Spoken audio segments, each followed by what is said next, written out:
আসসালামু আলাইকুম। দেশের সংবাদে আপনাদেরকে স্বাগত জানাচ্ছি। আমি আদিবা সুলতানা শারমিন। শুরুতেই জানিয়ে দিচ্ছি শিরোনামগুলো। আইনি পন্থা ছাড়া সংবিধান সংশোধনে আপত্তি বিএনপির, সনদের আইনি ভিত্তি চায় জামাত, এনসিপির দাবি গণপরিষদ। স্বৈরাচার তৈরির পথ বন্ধের সমঝোতার তাগিদ প্রধান উপদেষ্টা। শিগগিরই দেশে ফিরবেন তারেক রহমান। স্বরাষ্ট্র উপদেষ্টার সঙ্গে আলোচনার পর বিএনপি নেতা বাবর ভারতে বসে পতিত সরকারের ষড়যন্ত্রের বিষয়ে উদ্বেগ। সড়কে থামছে না মৃত্যুর মিছিল। যশোরে দাঁড়িয়ে থাকা ট্রাকে বাসের ধাক্কা, পুলিশ কর্মকর্তা সহ নিহত 3। গাইবান্ধায় বাসের চাপায় শ্রমিকের মৃত্যু।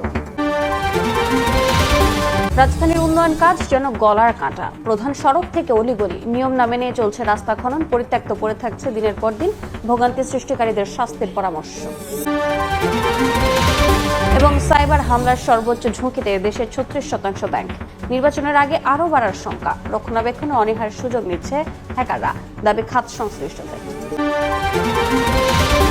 সব দল জুলাই সনদ চাইলেও বাস্তবায়ন প্রক্রিয়া নিয়ে ভিন্ন মত। ঐকমত্য কমিশনের বৈঠক শেষে বিএনপি নেতারা বলেছেন আইনি পন্থা ছাড়া সংবিধান সংশোধন হতে পারে না। জামাত বলছে জুলাই সনদের আইনি ভিত্তির পরই নির্বাচন করতে হবে। আর এনসিপি বলছে মৌলিক সংস্কার টেকসই হতে পারে কেবল গণপরিষদ ভোটে। প্রধান উপদেষ্টা বলেছেন স্বৈরাচার তৈরির পথ বন্ধে সংস্কার ও জুলাই সনদ নিয়ে সমঝোতায় আসতেই হবে। সংস্কার প্রস্তাব ও জুলাই সনদ বাস্তবায়ন প্রক্রিয়া নিয়ে রাজনৈতিক দলগুলোর সঙ্গে জাতীয় ঐকমত্য কমিশনের বৈঠক। রোববার বেলা 3টার দিকে সভায় যোগ দেন কমিশনের সভাপতি ও প্রধান উপদেষ্টা ডক্টর মোহাম্মদ ইউনূস। আলোচনার শুরুতে রাজনৈতিক দলের নেতারা নিজ নিজ দলের অবস্থান তুলে ধরেন রাজনৈতিক নেতৃবৃন্দ। পরে প্রধান উপদেষ্টা বলেন স্বৈরাচার তৈরির সব পথ বন্ধ করতে সংস্কার ও জুলাই সনদ নিয়ে সমঝোতায় আসতেই হবে। ফেব্রুয়ারি প্রথমার্ধে নির্বাচনের মাধ্যমে জাতির নবজন্ম হবে বলে আশা করেন ডক্টর ইউনূস। আমরা বারে বারে বলছি ফেব্রুয়ারিতে নির্বাচন হবে, ফেব্রুয়ারি প্রথমার্ধে নির্বাচন হবে। সে নির্বাচন সব পথঘাট বন্ধ করা, স্বৈরাচার আর কোনো দিক থেকে যেন বাইরে আসতে না পারে আমাদের, এটি আর কিচ্ছু নেই। তো সেই স্বৈরাচারকে বন্ধ করতে হলে আমাদেরকে সব একমত হয়ে এটা করতে হবে। দ্বিমতের কোনো জায়গা এখানে নাই। একান্ত আবেদন, যখনই আপনি সনদ করবেন কোলাকুলি করে যে আমরা একমত হয়ে গেছি। মূলত মাননীয় প্রধান বৈঠক শেষে জামায়াত জানায় সব সংস্কারই সম্ভব হবে যদি জুলাই সনদের ভিত্তিতে নির্বাচন হয়। কেউ না মানলে তাদের নির্বাচনে অযোগ্য করার প্রস্তাব দলটির। আর এনসিপি জানায় মৌলিক সংস্কার শুধুমাত্র গণপরিষদ নির্বাচনের মাধ্যমেই টেকসই করা সম্ভব। কোনো কারণে যেন নির্বাচন ভণ্ডুল না হয় সরকারকে সে বিষয়ে সতর্ক থাকার পরামর্শ বাম দলগুলোর। আমরা যারা সুস্থ এবং ইতিহাসের উৎসবমুখ সেরা নির্বাচন বলছি, সবটাই সম্ভব হবে যদি জুলাই সনদের আইনি ভিত্তি দিয়ে সেই ভিত্তিতে নির্বাচন হয়। ফেসিবাদী দল এবং ফেসিবাদী কাঠামো কোনো কিছুই যাতে বাংলাদেশে আর না থাকে, আমরা যাতে একটি ফেসিবাদ মুক্ত গণতান্ত্রিক বাংলাদেশ গঠন করতে পারি, সে কারণেই সংবিধানের সাথে সম্পর্কিত বিষয়গুলোকে টেকসইভাবে বাস্তবায়ন আমাদের জন্য জরুরি বিষয়। সনদের বাস্তবায়নটা নিয়ে আমাদের কোনো মতপার্থক্যের কারণের জন্য এটাকে আমরা কারণ হিসাবে ধরে বা অজুহাত হিসাবে বিবেচনা করে ফেব্রুয়ারিতে আমাদের যে নির্বাচন কোনোভাবেই যাতে অনিশ্চিত হয়ে না যায়। বিএনপি বলছে জুলাই সনদ বাস্তবায়ন হতে হবে আইনি পন্থায়। প্রয়োজনে বিচার বিভাগের পরামর্শ নেওয়ার প্রস্তাব নেতাদের। প্রধান উপদেষ্টার কাছেও আমি আহ্বান জানিয়েছি যে আপনি বিচার বিভাগের পরামর্শ নিতে পারেন, সুপ্রিম কোর্টের আপিল বিভাগের পরামর্শ নিতে পারেন যে এই সনদ বাস্তবায়নের জন্য আইনি কি প্রক্রিয়া ফলো করা যায়। আগামী ফেব্রুয়ারির প্রথমার্ধে অবশ্যই নির্বাচন অনুষ্ঠান হতে হবে, এটার কোনো বিকল্প নাই। কোনো কিছু চাপিয়ে না দিয়ে আলোচনার মধ্য দিয়ে গ্রহণযোগ্য সমাধানের আহ্বান নেতাদের।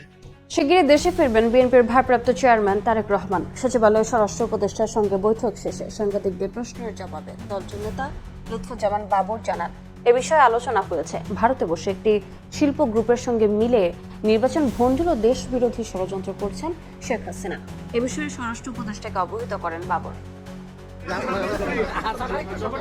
দীর্ঘ প্রায় 18 বছর পর স্বরাষ্ট্র মন্ত্রণালয়ের সাবেক স্বরাষ্ট্র প্রতিমন্ত্রী ও বিএনপি নেতা লুৎফুজ্জামান বাবর এই খবরে মন্ত্রণালয়ের করিডোরে ভিড় করেন গণমাধ্যম কর্মীরা। টানা 2 ঘন্টা স্বরাষ্ট্র উপদেষ্টার কক্ষে চলে বৈঠক। জানা গেছে এ সময়ে উপদেষ্টার সঙ্গে উপস্থিত ছিলেন আইজিপি বৈঠক থেকে একসঙ্গে বের হয়ে স্বরাষ্ট্র উপদেষ্টা যাবেন মূলত পারিবারিক বিভিন্ন বিষয়ে আলোচনা হয়েছে। সঙ্গে ছিল রাষ্ট্রীয় 2-1টি বিষয়। স্যারের আন্ডারে আমি চাকরি করছি, এবং তার সাথে আমার অনেক আগে থেকে একটা পরিচয়। আজকে এখানে একটা সৌজন্য সাক্ষাৎকার ছিল, আমাকে পারিবারিক লেভেল, অন্যান্য লেভেল এগুলি আমরা আলোচনা করছি। শুধুই কি পারিবারিক বিষয় নিয়েই সীমাবদ্ধ ছিল 2 ঘন্টার আলোচনা? বিএনপি নেতা বাবর জানান, গণমাধ্যমে প্রকাশিত একটি শিল্প গ্রুপের সঙ্গে মিলে ভারতে বসে শেখ হাসিনার ষড়যন্ত্রের বিষয়টি অবহিত করেছেন তিনি। পার্শ্ববর্তী দেশে পুতিন সরকার যে শেখ হাসিনা, ওনার সাথে একটা বিশেষ শিল্পগোষ্ঠী, পত্রিকায় দেখেছেন আপনারা, অ্যাসালাম গ্রুপ, তারা সেখানে একটা মিটিং করছে, সমস্ত পত্রিকা আসছে। সেটা মিটিংয়ের উদ্দেশ্য ছিল বাংলাদেশের নির্বাচন বানচাল করা, নির্বাচনের বিভিন্ন সহিংস ঘটনা ঘটানো।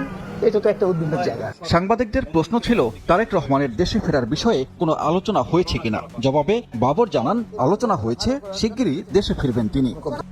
সড়কে থামছে না মৃত্যুর মিছিল। নড়াইল যশোর মহাসড়কে দাঁড়িয়ে থাকা ট্রাকে বাসের ধাক্কায় এক পুলিশ কর্মকর্তা সহ 3 জন নিহত হয়েছেন।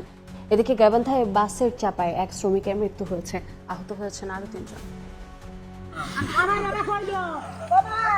বাস নিয়ন্ত্রণ হারিয়ে ট্রাকে ধাক্কা, পুলিশ কর্মকর্তা সহ প্রাণ গেল 3 জনের। রোববার রাতে যশোরের বাঘারপাড়া উপজেলার ভামুরা বাজার এলাকায় সড়কের পাশে দাঁড়িয়ে থাকা ট্রাকে ধাক্কা দেয় যশোরগামী নড়াইল এক্সপ্রেসের একটি বাস। ঘটনাস্থলেই আক্তার হোসেন নামে এক যাত্রীর মৃত্যু হয়। আহত আবু জাফর ও পুলিশ কর্মকর্তা নিক্কন আর্ধকে নেওয়া হয় যশোর জেনারেল হাসপাতালে। সেখানে আবু জাফরকে মৃত ঘোষণা করেন চিকিৎসক। অবস্থার অবনতি হলে নড়াইল সদর হাসপাতালে নিলে নিক্কনকেও মৃত ঘোষণা করা হয়। সোমবার সকালে জেলা পুলিশ লাইন্সে শ্রদ্ধা নিবেদন শেষে নিক্কন আর্ধের মরদেহ নেওয়া হবে গ্রামের বাড়ি যশোরের বাঘারপাড়ার পুকুরিয়ায়। একই রাতে গাইবান্ধা পলাশবাড়ী আঞ্চলিক মহাসড়কের তুলসীঘাট পল্লী বিদ্যুৎ সমিতির সামনের সড়কের পাশে ট্রাকে গাছের গুঁড়ি তুলছিলেন শ্রমিকরা। এ সময় ঢাকাগামী দ্রুতগতির কাজী লাইন্স নামের বাস ট্রাকে ধাক্কা দেয়। এতে ঘটনাস্থলেই মারা যান শ্রমিক রিপন। গুরুতর আহত হন আরো 3 জন। তাদের উদ্ধার করে হাসপাতালে ভর্তি করা হয়। রাজধানীর সড়কে উন্নয়নমূলক কাজ যেন গলার কাঁটা। প্রধান সড়ক থেকে অলিগলি, উত্তর থেকে দক্ষিণ বিভিন্ন স্থানে দেদারসে চলছে রাস্তা খনন। জলাবদ্ধতা, ড্রেনেজ ব্যবস্থার উন্নয়ন সহ বিভিন্ন কারণে খোঁড়া হলেও পরিত্যক্ত অবস্থায় পড়ে থাকছে দিনের পর দিন। এসব উন্নয়ন প্রকল্পে খনন নীতিমালা না মানার কারণে আরো দুর্বিষহ হচ্ছে নাগরিক জীবন। বিভিন্ন সেবা সংস্থার সঙ্গে সমন্বয়হীনতার কথা স্বীকার করে নগর কর্তৃপক্ষ বলছে, প্রকল্পের মেয়াদ ও বরাদ্দ শেষের কারণে বাধ্য হয়ে কাজের অনুমতি দিচ্ছেন তারা। শুধু জরিমানা নয়, জনভোগান্তি সৃষ্টিকারীদের আইনের আওতায় আনার পরামর্শ বিশেষজ্ঞদের। রাজধানীর মিরপুরের এই সড়কটির স্থানীয়দের দেয়া নাম প্যারিস রোড। নামের সাথে আকাশ পাতাল পার্থক্য বেশ কয়েক মাস ধরে। দেখে যুদ্ধ বিধ্বস্ত কোনো এলাকার মতো মনে হলেও আবাসিক এলাকার চিত্র এটি। এলাকার বাসিন্দারা অনেকটা বন্দি অবস্থায় দিন পার করছেন। প্রয়োজনের তাগিদে যারাও বা বের হচ্ছেন তারা পড়ছেন বিপাকে। প্রায় মাসখানেক ধরে এভাবে পড়ে আছে এই রাস্তা। আবর্জনায় ভরাট হয়ে যাওয়া খালের কারণে দুর্ভোগ বেড়েছে কয়েক গুণ। চলাফেরা, কাজকর্ম দিক দিয়ে সব দিক দিয়ে আমাদের অসুবিধা হয়। আমাদের পক্ষে এখানে থাকাটা একদম অসম্ভব হয়ে যায়। ডিঙের ভিতরে পোলাপান পড়ে যাইতেছে, কোনো প্রোটেকশন নাই, কিছু নাই। এটা কোনোভাবে একটা রাজধানীর চিত্র না, কেননা এটা হচ্ছে আমাদের মোটামুটি চলমান রাস্তা। পানি ফেলাইতে ফেলাইতে আমাদের জীবন শেষ। ড্রেনটা যদি পরিষ্কার না করে যতই রাস্তা বানাবে কোনো লাভ হবে না। সড়কের এমন বেহাল দশায় চলাচলকারীদের জীবন হয়ে উঠেছে এক প্রকার দুর্বিষহ। ঢাকা মহানগরী সড়ক খনন নীতিমালা 2019-এ বলা হয়েছে, একটি সড়কের পুরোটা একসঙ্গে খোঁড়া যাবে না, 15 দিনে ভাগ করে কাজ করতে হবে, ধুলাবালির জন্য নিতে হবে প্রতিরোধমূলক ব্যবস্থা, এছাড়া খনন এলাকা সতর্কীকরণ ফিতা দিয়ে ঘিরে রাখতে হবে। অথচ মিরপুর 11-র এই উন্নয়নমূলক কাজের একটিও নীতিমালা মানা হয়নি। একই অবস্থা বাসাবো, তেজগাঁও সহ ঢাকা উত্তর ও দক্ষিণের বিভিন্ন এলাকায়। সড়ক খনন নীতিমালা প্রণয়নের মানা হচ্ছে না কোথাও, ফলে বাড়ছে দুর্ভোগ।